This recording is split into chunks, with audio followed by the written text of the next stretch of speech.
ole thirtu te chibai ule voin a hian far kol lam unaw te zom tak mai pusanga komna kan nei dona ratlan dor khar chungchanga te keimani barma unaw te na kan hriat pui athuna la ya tele min lo en kol tuam hlom na zong songa le an malak zel tum dana bengwar thak tak mai thu zo fiana kan nei dona thukal lam le hong lam min khil fiat dona voin nia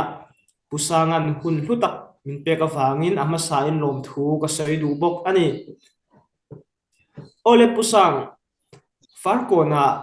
khotlang lama eng kai hroi na nge eng mo phur na nge ichel ti kha aremiti angkha in hel hriat na min nei sak theingem ole role hei zo fa zo nal ten kom na hun ron siam saka ke hi ama sa in lan lek sanga ani a tun visitam thar kum sang hi som hi panga sang hi som thum atan hian VC secretary ani a chu khatang lama ka din pon ni ole alom ome nimin lamma tang khanin zona hanlu chhauta ila far kon lam olenji au lam wem ele khotangin ratlan dor khar sak chungchang kha thom kan lo hria engtia kalpui zel nge intum tinalai zona kha inzo dan poi thia mahara hriada ta na thale juliti angkha min khil fia thaingem khami chungchanga khan o ni hei mi som panga thathum zirtop ni kar phasa zirtop ni khan yan chu ta chuan VC te le all NGO far kon te NGO kan ti hian Mizorama chuan OIMA MHEP MUP le Zirlai Pol te hengo hi NGO kan ti te ni ta a chu ho te nen chuan in joint committee kha kan nei a chulai a chuan ni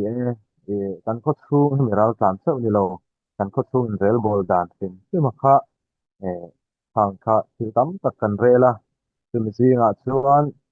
ral tlan chungchang te po kha ni a chu mi puiten kan thu chu te po an lo hlom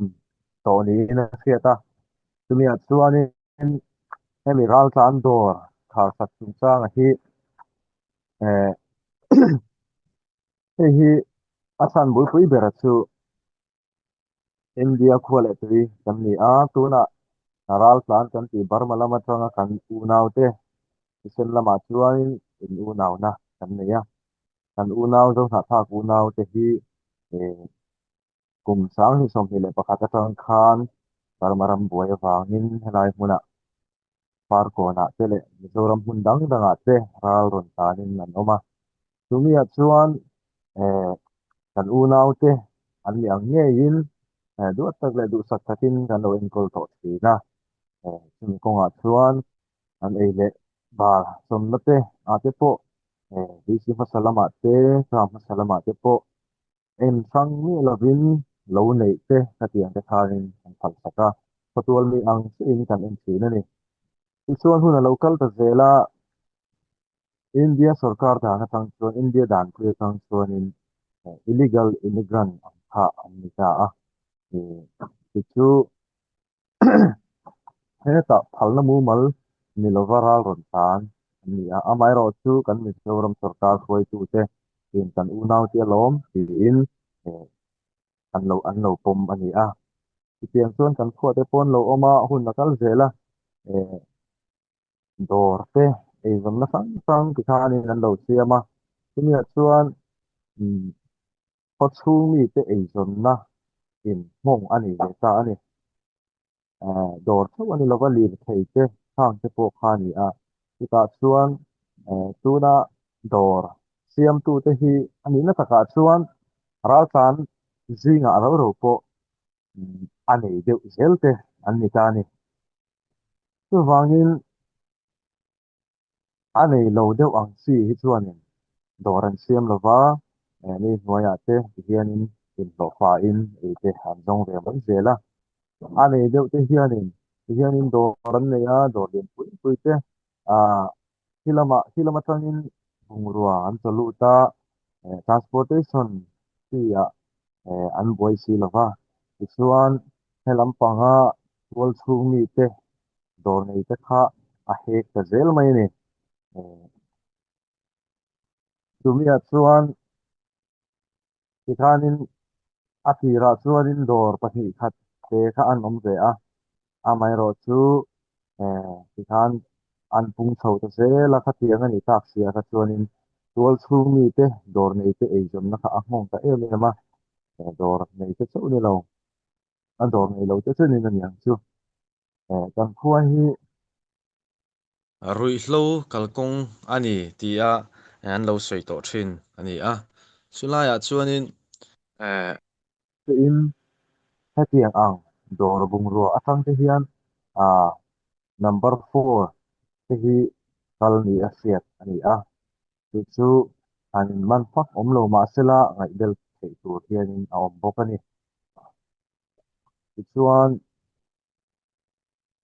tunah hian ral san dor nei te hian dor nei dan hi ei chop dor te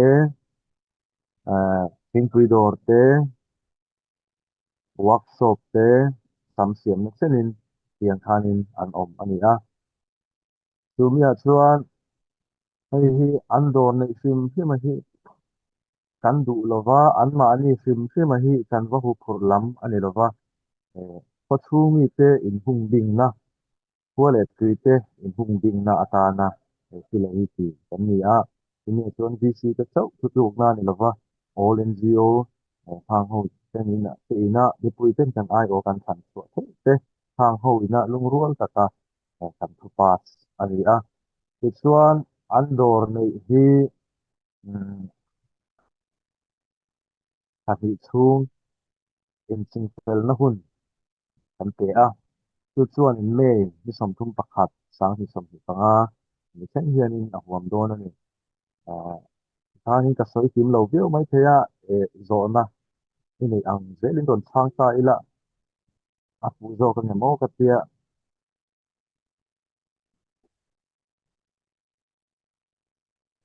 ole zona thata ka min chan saka vain kalome pusanga izo om hle mai I mo phurna I kawarit don ti te po kan hria thiam pui cheu a chuanin thlir tu lam atang te po in tuna pusanga min hril fia ang khanin Mizoram chu nationalism te po hian an sang em a sem dam ai bil thi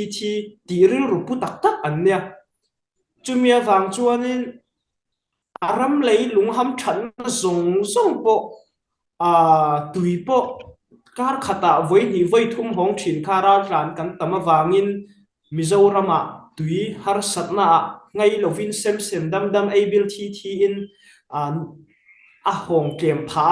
reson chungchang a po ni se aram lei lung fa te na an chan ang po in an chang to lawa ra tlan te awangin sem dam ai bil thi takin ru an pu a tuna ra tlan rethei mang ang chu kema ani le intur tuipo chat hlak lovin an ngai to an puirang ani amai ro chu ho sa te na aram lei lung fa te mi rethei tak te nik chiep khopa chu kho sakna le dan le dun kal phung po om lawa Mizoram dan po za saklawa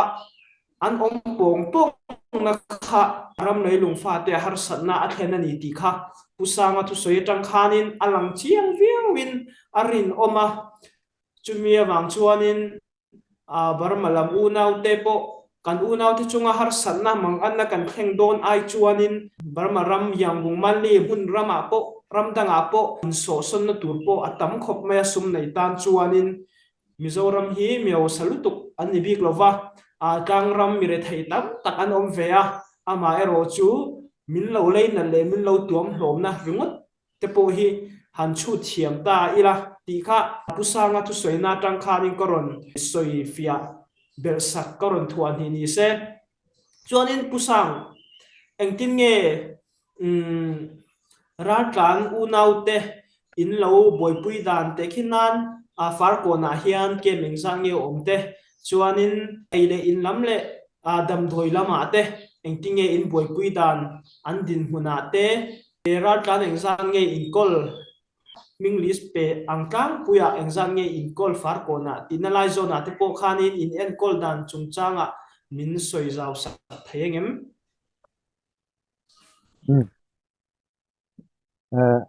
ral tan hi ne ti te san khanin engla en san na kan nei lo ka ti to kha tumia chuan kem kan siam saka kem hi but on ne thu tin awma hemi kan khot top lampanga hian han kon khwa te lom ta chumi konga chuan han kon konga chuanin but on kem on kan ti hi awma chuta chuan a tira chuanin silkolin ikhanin sarkar lama tanga tan tuina local te ngai vc te mangte le hi mo tanga khoi mo tanga tan tuina local atang te khanin an chena tu in pha silkolin te khanin kai sak an ta a kong pui kama hian tuna chuanin local pula bok te pakhat tiat vel turang hi ai zar phar thei to ni chuan butu kan ti hi ani riawna matanga ron kaya ron kala khoton te lama hianin a awm ve boka chuanin chumi butuan te butu te silpolin a tira kan kai sakhi nang te kha ta sarkar lama tanga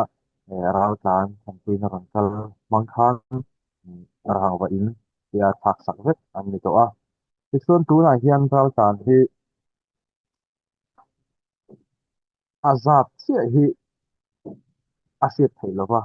athan chu alut le chhuak hen om reng ani chuan kan thin sia dan chuan in zahi somnga atang in zathum ati ama kanin kan tam wang lai khan in zathum chuang ti khan kan thin sia tuna hian in zahi somnga borvel zahi chu lom tura ngai an ni a tini chuan in zahi somnga chuan in amifing ang song hian mifing sang khat le zanga ang vel om tura chhut ni boka chuan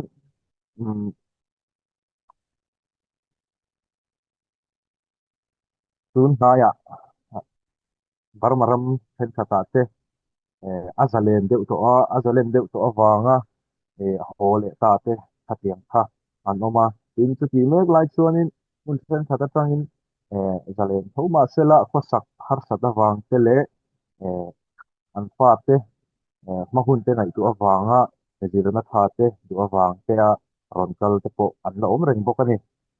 chu kan thu chu a po khanin ral tan lut le chuak tu reng mani thu lut le chuak lovin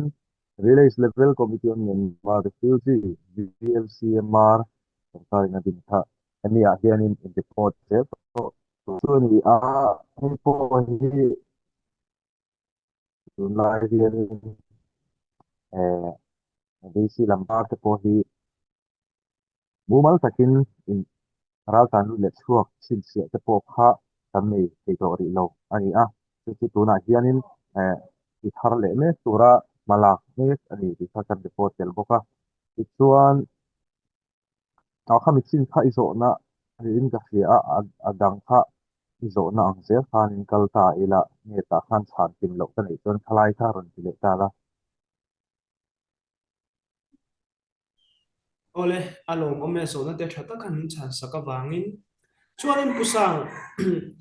nimin mars ni som pasari khan assembly house a mizoram sarkar ro riana khanin barma lam u naura tlan te chuanin go khan sa huana te khan pa in an ron dina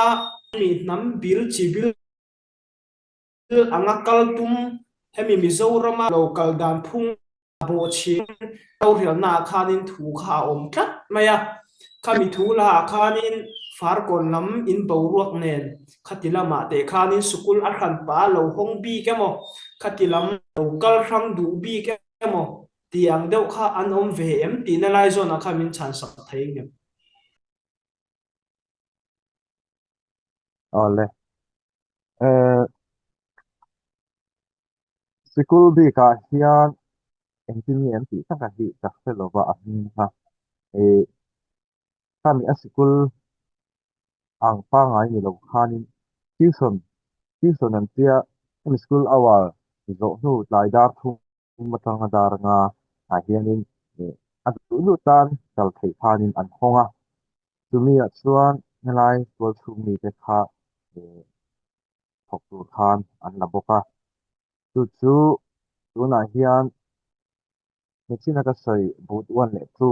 ti kha ain kar hi atla em atira tak chuan but wan side lama heide kon jeng kan te kan khwa hian tumi dia ma chuan an neya tumi nu wa chuan lo pang ta te ten ya wang khan thami tuition an kal na kha mun ni an siam ta a lama ka soi kholu ton ti lam teu lama tang lo kala kholu na lam kati bula khanin pakhat an da le bokta ani chu sikul an kal kui dan ila tuition ani berang chu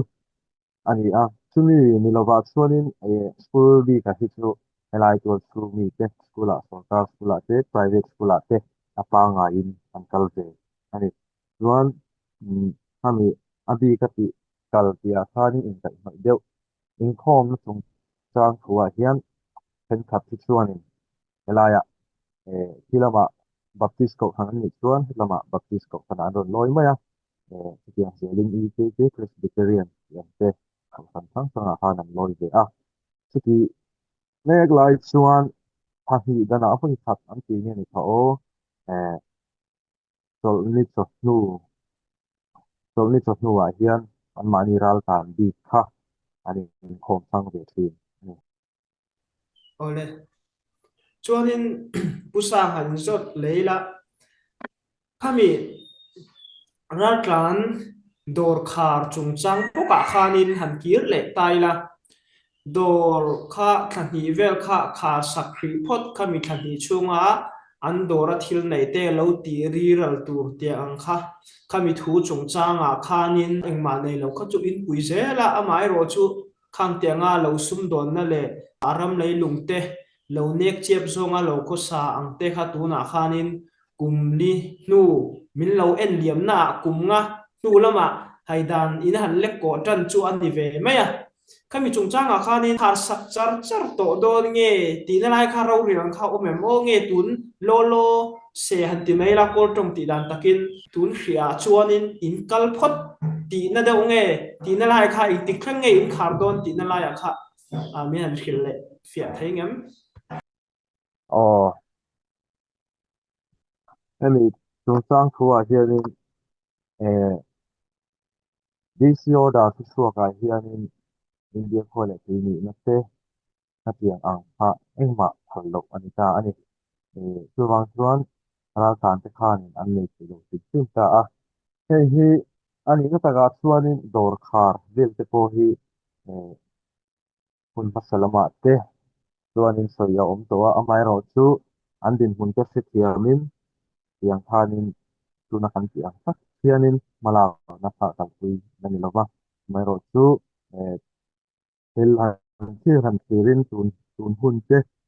hun dal to te le na kin hun vel tur han te po in suma in chim ralna hi thil theng thei chiang taka thil theng tu ani tuna doran nei sindom zel chuan chu athan chu michina atir lama ka soi to ang khan tuna ral kan do nei te hi ani nei te ani lo te nan nei doran siam lova le ral plan dor siam in sang vel kha tem te an le lokila hi sarkar lama tanga tiro an ron ti awanga ko an nei lem lova hei mani kho thu VC te le all NGO tena joint committee kan nia lungrual taka kan thu plan na ani chuwang chuanin hemi chungchang wa chuanin dan to than le tlo than lo ti vel kha engma kan ngai to lem lova helai kho chung kan in vel bol dan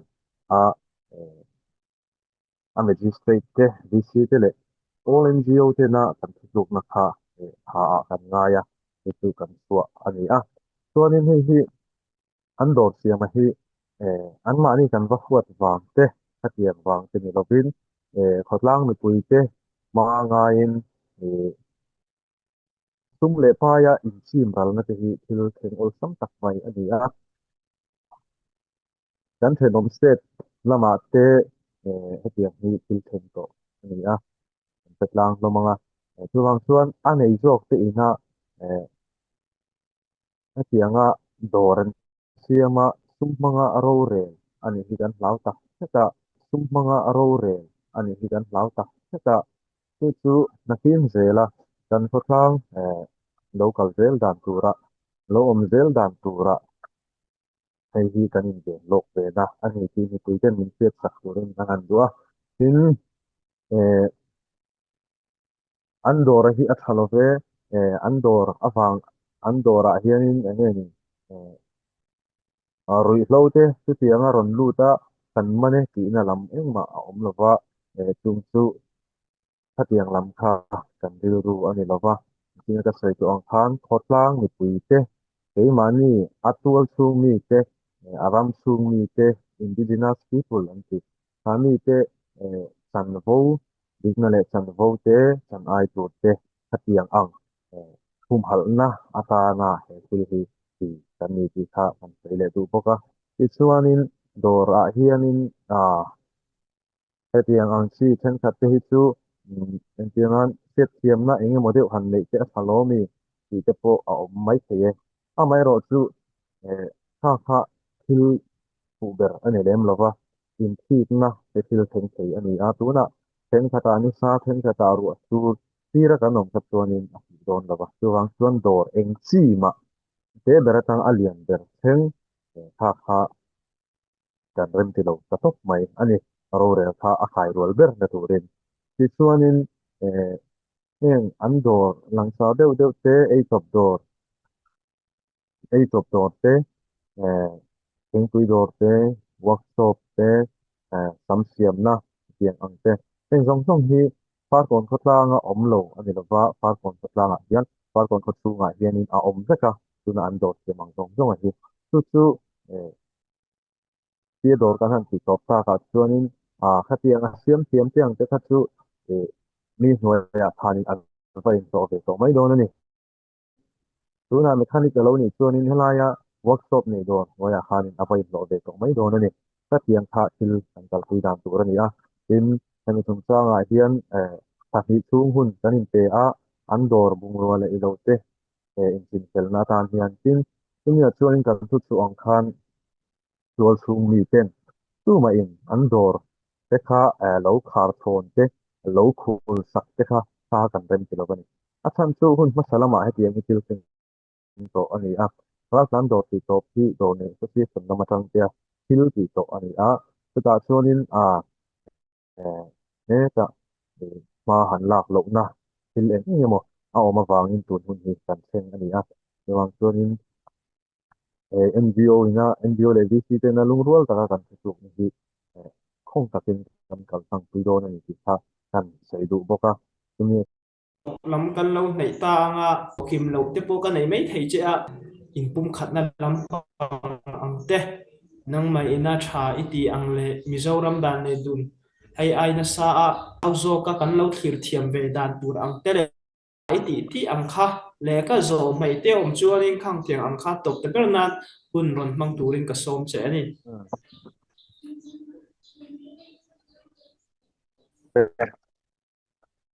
mombe buat sai lok riau na kha lo nei lova chuwang chuanin min zo turang te le chan dan turang te po kha a tok til ema wang khanin ye nang zo tu zo pha journal lamte dudan angin de din de sei na angin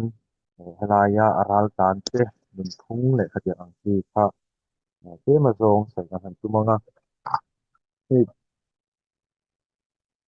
tu phin chuan anh tin nghe chỉ thả sạc thải ăn số khan rom mấy ông chuan rom ni ke rom khoi ông chuan rom ni ke ni ông mấy tu ra ni chỉ thả anh sai chỉ na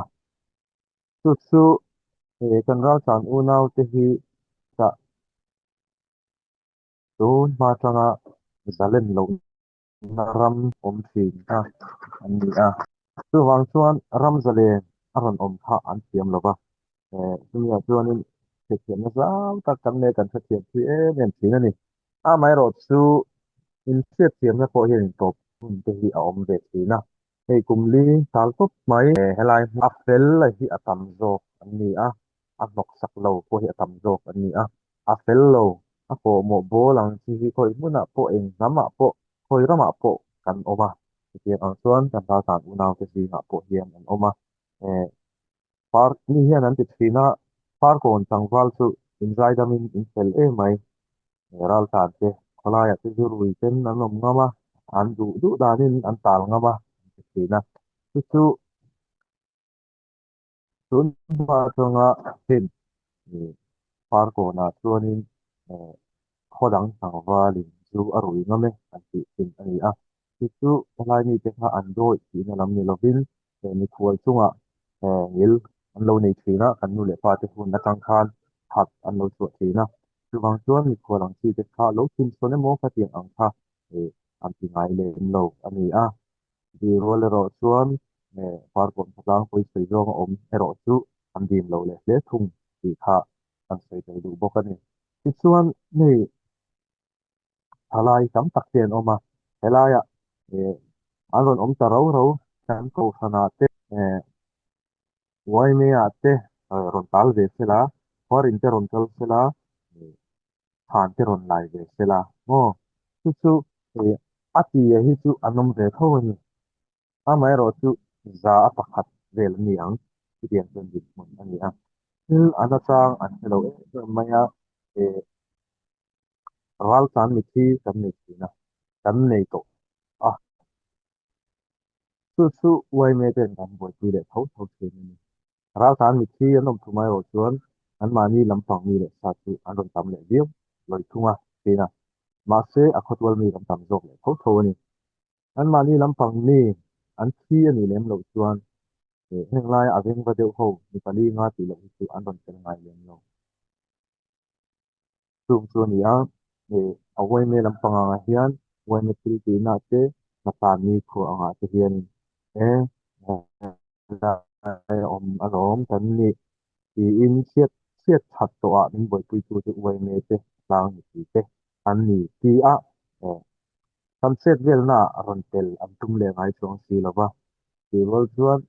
enkol lo thei lo kha an ni le tho ti nai si hian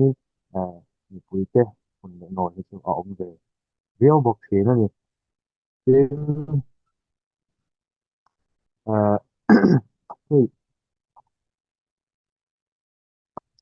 tin lir thei chum changa te chu hui la 125 an tia bar ma lam tang lam tang suak hi kan wan khop maya heng lai atwal chu mi te pon kan mang sa chu a tira khanin chen naram in ang lo tan na chu kan site kha ai an lo wangin anin chu pal te le anin chu thel thuak on si te tiang kha an om nuk the ni chu chuanin an lai chu ma se de chuan an man to maya aron tal tharang si ko ron din tharang si te hian kan site ki kan da lo thina o ma te chuan kan se to view lain nia hianin tim khur taka phachunga hianin phalhi ngai thina a thalai ma du kam nam deuh ang chi te ni chak tak ta han chan te ti ang hian nei thina amai ro chu VDP te din ani to ni kum na matang khanin VDP te malak na tang te tlangwal hoklak ang chi am thli lo kolaya zurui ti ang chi ve la kha a khotwal mi chenin mi ko ngai chu din an om to lo ba VDP te malak za te ko kan ti thayang chuan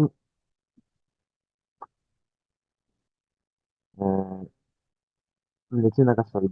pakhat in home in sang ani tong kan selo ti hi an chuan lam ani mai ro chu tong selovin hei le chen kho chunga anom thowa chu wang chuan biak in khom na po hian kan ni te ni na po hian an tel ve mai chu ra ngai de ba mania ava in kom san hianin helai an loi na ko than ang sia te in kom pe lo te kha an ben kom le ke na chu hi achan tak niang ka se lo wa an mani rong bol tu nei kan du to kin an chong khanin pu le la te kha an hai thak thei kha lok na ku ra ngai chu mi te ni bang chuanin le an dem om san chuang lo ba chu ru le ro chuan in hung in lak san sim na ang chi hi an lo tum thin de wa hi thalo de potlang ta na nok sak ni lo te hi atam do da yen ni hetia ral san te ral san thang lang ti thong kam han to na san te po hi apel lo te wang hianin an da vai tor mai te chi na hi athalowa chu ni abitin sangwal te siang sangwal hoklak sangwal zutam nam ang chi tak taka kholaya le thaya ta nang chi te le kholaya lo rui te lop ang chi te hi tun ma kanin engma malak na pa aw ngai lo ba athan dara chu nya kan unaw te in kan lo khongaya kan lo khuma ta chuan far kon khatlang hi tun ma tangin kan nu le pa te ti le pu te khuna tangin ni khwal tunga kut tha ngai lo khwal sangwal ni khwal sangwal zui po ina du to ka kholaya anom ngam na ti tiang ko pa ni khwal tunga kut tha khe khwa an lo ni thina tu tiang chu alo ni te ni huna ti ma ni ho tianga kan generation sen po hian ani ang chu ti mai ang amai ro chu ni chu ti rol chu ani far kon khatlang ta na sok sak ang si ro chu kan be kan di le chuang ni lo ba thata kamin boi na te siam lo ba om chuan lo rui thelop lop po ni se tun ma kum ni tum kal dem ta a chuan in tin ma kan ti ngai do ni amai ro chu kha nin ra tha ai ma khanin ra thalo kha athuak zo ka ti mai ang laya kan lo din doi na kha inset so le insiam thata he tin pong for nan khan an lo bang ta tin zo ta so wang chuan vdp te handing in rui lawa te aral plan chau ni lo kha thum sim rui zo lak lu phal lo te ani ti tiang chuan in tun mai number 4 te po hi alo om thina kan thalai number 5 te po lo ni ve thina amai ro chu patlang tang rual te vdp te tho ho na te patlang nu le pa te hop na te tha tiang te khoi tu te hop na te nen number 4 hi chu ni kum vela tang khanin tuna chuan kan se ta nin om to lo tin kan se khoya emo zeu chu alo om mani mai the amai ro chu palaya number 400 ngoi handui te buai ang si hang khatu anom to lo tin sema tin tumi atanga ati thina te po tuna hianin ko san lama te khotlang lama te mitang kai tak te po kha an chuak ve to ni ti thakan jet tel lok tua tun chen hian rui ho de re na hi lak lu hi kan thak ta khotlang a hian ddt mumal takin dc te hoina dc te opna noya adina me ti di ten min set sak turin le rui ho en sima khochunga lo lut tu ten lo tem lut lo turin an hanin sa bok ni ole tuna pusanga tu soi kha kan thachau minarin oma thil tu te ampula tanga to thlanga min lo en la min lo ngai thak saka wangin lom thu ka sei duwa chuanin pusanga khotlang lama ko ran lama te in mangna sa bo inni ibuai don nu tuk ti te po ka hria kha lekha poimo engemaw ti fel tur la kha ilanga boxia chungting angkara te po ni se hun tak senga zofa te ta na mi thanem ngai le mi re thei te le mi nei nung lo te mi chan hai te ngai tuana tran pui ngai te tran pui na in ni na zona le thei to rol khai taka ke in pen na hianin ai na tho aro puya i hun tak senga thanem miron ngai puina ลมทูก็สวยดูบกอันนี้ ชวนนี้มีปุยอัตงาปุยหมดแต่เองโมชวนนี้